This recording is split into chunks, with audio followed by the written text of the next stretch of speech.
Hormuz में Iran पर हमला, अमेरिका ने उड़ाया ईरानी जहाज।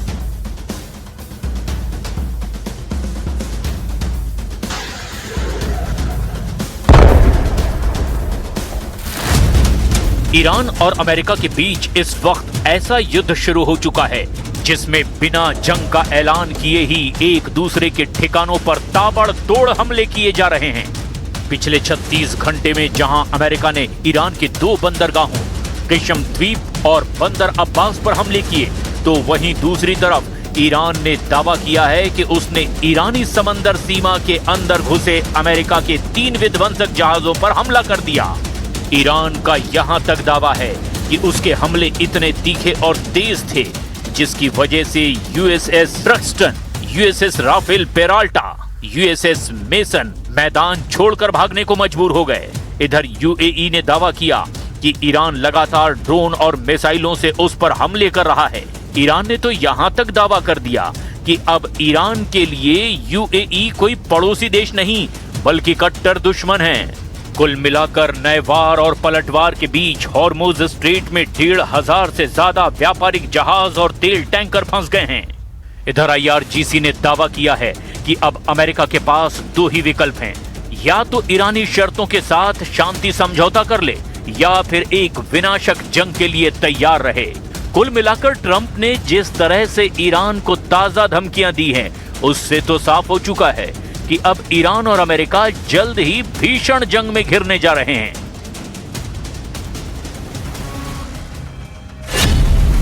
हॉर्मुज में सबसे बड़ा जल युद्ध, अमेरिका ईरान का वार पलटवार। अमेरिका ने दावा किया कि उसने ईरान के सैन्य ठिकानों पर बमबारी की। अमेरिका ने कहा कि उसने हॉर्मुज स्ट्रेट में अमेरिकी जहाजों पर हुए ईरानी हमलों के जवाब में यह कदम उठाया।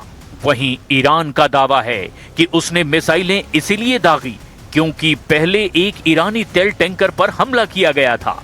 अमेरिकी राष्ट्रपति डोनाल्ड ट्रंप ने कहा कि ईरान के साथ युद्ध जल्द खत्म होगा, लेकिन जो हालात दिखाई दे रहे हैं उससे साफ हो गया कि ईरान युद्ध बहुत तेज होने जा रहा है। इसके संकेत ताजे हमलों में साफ तौर पर देखे जा सकते हैं।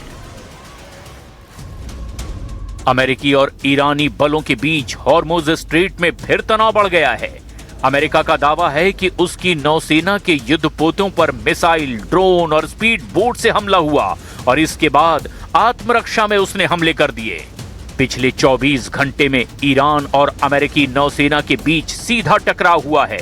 ईरानी मीडिया ने दावा किया कि अमेरिकी हमले के जवाब में उन्होंने दुश्मन की इकाइयों पर मिसाइलें दागी है। दूसरी ओर अमेरिकी सेंट्रल कमांड ने पुष्टि की कि उसके 3 विध्वंसक जहाजों USS Truxtun, USS Rafael Peralta, USS Mason पर ईरानी ड्रोन और मिसाइलों से हमला किया गया, जिन्हें सफलतापूर्वक नाकाम कर दिया गया। इधर अमेरिका ने जवाबी हमले और प्रोजेक्ट फ्रीडम के तहत ईरान पर ताबड़तोड़ हमले किए हैं। ईरानी मीडिया और पश्चिमी रिपोर्ट्स के मुताबिक किशम द्वीप और बंदर अब्बास के आसपास ड्रोन स्ट्राइक और नौसैनिक गतिविधियां बढ़ी हैं। कुछ ईरानी सैन्य ठिकानों को निशाना बनाए जाने की भी खबरें हैं। ईरान ने आरोप लगाया कि अमेरिका ने सीज फायर के बीच ये कार्रवाई की है। दरअसल अमेरिकी सेना ने ओमान की खाड़ी में ईरानी तेल टैंकरों को निशाना बनाया और इसके बाद ईरान ने बिना किसी हिचकिचाहट के करारा जवाब देने की चेतावनी दी। ईरानी सरकारी मीडिया प्रेस टीवी के मुताबिक खातम अल अनबिया सेंट्रल हेडक्वार्टर के प्रवक्ता ने कहा कि अमेरिकी सेना ने जहाज के पास में ईरानी समुद्री इलाके से हॉर्मुज स्ट्रेट की ओर जा रहे एक तेल टैंकर को निशाना बनाया। अमेरिकी सेना ने ईरान के उन ठिकानों को निशाना बनाया जहां से मिसाइल और ड्रोन लॉन्च किए जा रहे थे। राष्ट्रपति डोनाल्ड ट्रंप ने इन हमलों को लाउड टैप यानी कि हल्की चेतावनी करार दिया, लेकिन साथ ही साथ चेतावनी दी कि अगर ईरान ने जल्द ही समझौते पर हस्ताक्षर नहीं किए तो अंजाम और भी भीषण होंगे। Well, you should ask that of the Iranians. Don't ask me. We didn't fire. They fired on us. My point is, if you fire at a U.S. Navy ship, what are we supposed to do? Say, oh, there's a ceasefire. We're not going to shoot down your drone. That's a stupid question. That's a stupid position to take. Of course we fired back at them. They were shooting at us. That's what I would expect to do. Only stupid countries don't shoot back when you're shot at.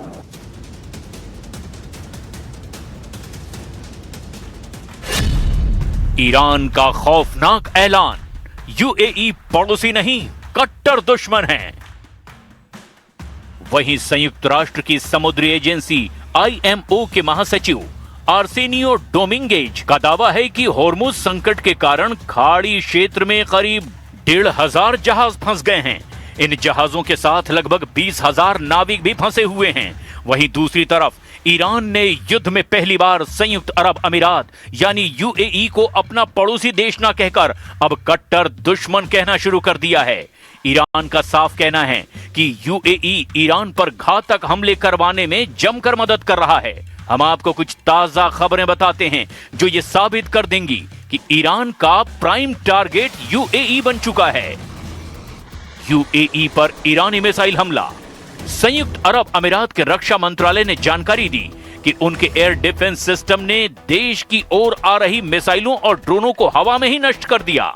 यह हमला ऐसे समय में हुआ है जब Iran समर्थित गुट क्षेत्र में अमेरिकी सहयोगियों को निशाना बना रहे हैं। यूएई का यहां तक दावा है कि उसके ऊपर सबसे भीषण हमले हो रहे हैं।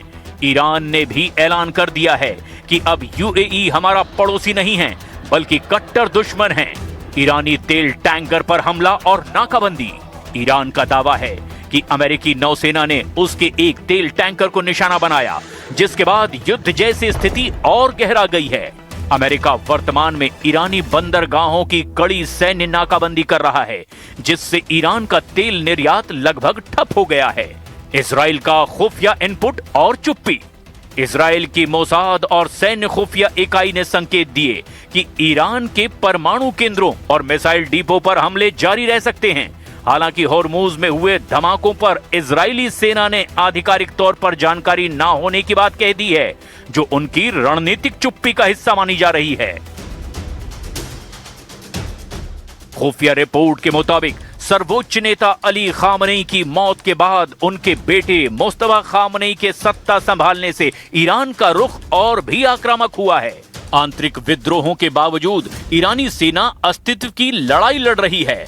इधर अमेरिकी ऊर्जा सचिव के मुताबिक ईरान ने अपने तेल उत्पादन में 4 लाख बैरल प्रतिदिन की कमी कर दी है। इसका मुख्य कारण निर्यात के रास्ते बंद होना और भंडारण क्षमता भर जाना है। इससे वैश्विक बाजार में तेल की कीमतों में अस्थिरता बनी हुई है। युद्ध के कारण होर्मुज बंद होने से दुनिया भर में ईंधन का संकट गहरा गया है। अंतर्राष्ट्रीय ऊर्जा एजेंसी ने तेल की कीमतों को नियंत्रित करने के लिए अब 40 करोड़ बैरल तेल बाजार में उतारने का फैसला कर लिया है।